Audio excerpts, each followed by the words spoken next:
திக்ர்களில் ஈடுபட வேண்டும். திக்ர் ரொம்ப விசேஷமானது. ஃபذ்குருல்லாஹ திக்ரன் கஸீரா.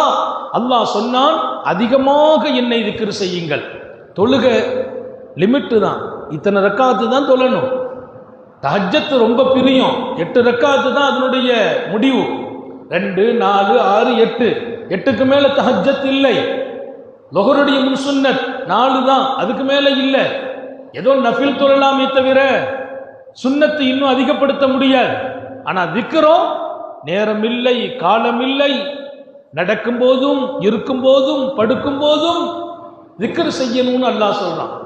அவர்கள் அல்லாஹ்வை திக்ர் செய்வார்கள். கியாமம் வ குஊதன் வ அலா ஜுனூபிஹிம், உட்கார்ந்தவர்களாக, நின்றவர்களாக, படுத்தவர்களாக திக்ர் செய்வார்கள். படுத்தும் நான் திக்ர் செய்யும் அனுமதிக்கப்பட்டிருக்கிறது. அப்ப அதிகமா மனிதன் திக்ர் செய்ய வேண்டும். திக்ர் என்ன?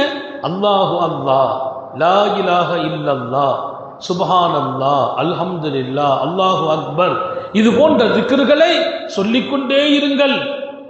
வஸப்பிஹூஹு புக்ரத்தவ் வ அஸீலா, காலையும் மாலையும் அல்லாஹுவை சுப்ஹானல்லாஹ், அல்ஹம்துலில்லாஹ் துதிபாடுங்கள் என்றான் அல்லாஹ். இது இந்த மஜ்லிஸ்ல ஓதுறோம், நம்ம நாவு எப்போதும் செய்யணும். அதிகமாக உங்கள் வாழ்க்கையில் திக்ர் இருக்குமையானால் நீங்கள் பாதுகாக்கப்படுகிறீர்கள். கெட்ட முடிவுகளோ, முசீபத்துகளோ, தீய மரணமோ வராது. காலையில வீட்டில இருந்து புறப்படும் போது திக்ர் செய்து விட்டு புறப்பட்டால் பயணத்தில் முடிவு கூட தப்பா நடக்காது, விபத்து நடக்காது. அல்லாஹ் எல்லாரையும் பாதுகாப்பானாக.